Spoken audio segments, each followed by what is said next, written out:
Bonjour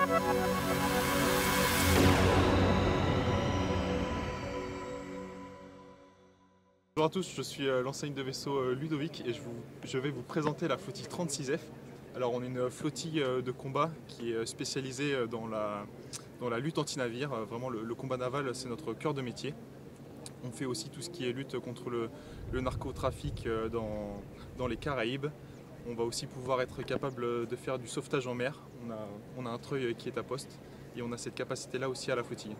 Donc vous avez devant vous le Panthère qui est un dauphin militarisé et on a tout un tas de senseurs qui vont nous permettre de mener à bien nos actions en mer. Donc à l'avant dans le nez on va avoir le radar. Ici sur le côté elle n'est pas à poste mais on a une boule FLIR qui nous permettent d'identifier les navires sur l'eau. Et de l'autre côté on va avoir le treuil pour tout ce qui est sauvetage en mer.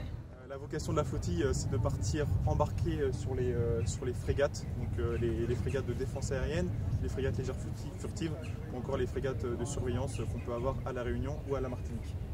Vous pouvez voir, c'est un aéronef qui est assez vieux mais qui a été modernisé dans les années 2010.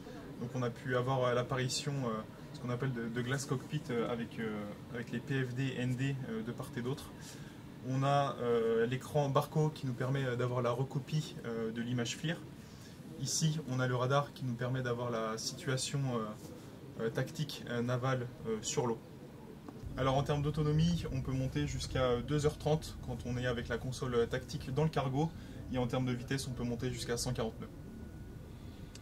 Alors pour vous, j'ai une petite idée de la réponse. C'est lequel le meilleur hélicoptère ? Eh ben vous avez raison, c'est le H160 qui est bien meilleur. Non, je rigole, il faut pas mettre. Ça, on la garde. Je la mettrai dans le bêtisier, celle-là. Moi, je veux l'extrait de ce truc-là, par contre, là. Ah bah le Panthère, évidemment, on prêche notre paroisse. Et ça fait combien d'années que vous volez dessus?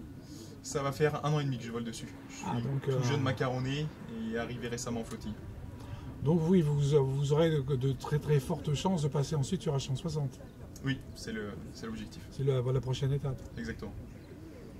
On se retrouve ici dans le cargo. Pour l'instant, il est complètement vide parce qu'il sort de visite. Mais d'habitude, on peut y installer à ce niveau-là une console tactique. C'est dans cette configuration-là qu'on part en mission embarquée. On peut également y installer à l'arrière un bac lorsqu'on va faire des missions de treuillage et de sauvetage en mer, afin d'éviter d'inonder tout le cargo. Et on peut également y installer un rail avec une Mach 58 qui nous permet de faire du tir de sabord. Donc, la Mach 58 qui est une mitrailleuse de calibre 7,62. Alors vous avez un fait marquant qui a marqué ce type d'appareil qui s'est passé l'année dernière, si ma mémoire est bonne. En effet, un de nos derniers faits de guerre, ça a été un drone outil qui a été abattu en mer Rouge grâce à cet hélicoptère et son arme de sabord. On a pu détruire un drone, donc c'est un fait marquant pour la flottille. Et comme quoi les victoires aériennes, on n'a rien à envier aux chasseurs.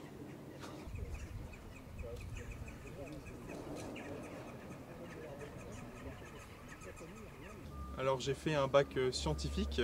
En parallèle de mon année de première, j'ai également fait une PMM, donc c'est une préparation militaire marine. J'ai toujours été passionné d'aéro, donc j'ai également passé le BIA, qui est le brevet d'initiation à l'aéronautique. Et j'ai également passé mon PPL, qui est la licence de pilote privé. Ensuite, j'ai passé le concours EOPAN, donc c'est le concours des élèves officiers pilotes de l'aéronautique navale.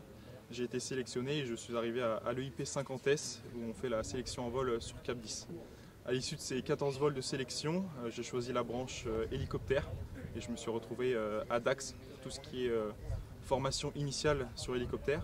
Ensuite, j'ai été formé chez Heli Union à Angoulême pour le pilotage IFR, donc c'est le pilotage aux instruments, avant de remonter à l'Envéoc pour la dernière partie de la formation, ce qui est la navalisation. Donc on apprend tout ce qui est appontage, vertrep, treuillage, survol maritime, toutes les missions bien spécifiques à la marine.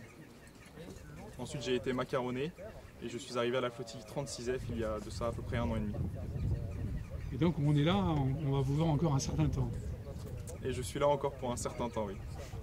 Enfin, bah, je l'espère. Bonne carrière à vous et bonne réussite en tout cas. Merci beaucoup.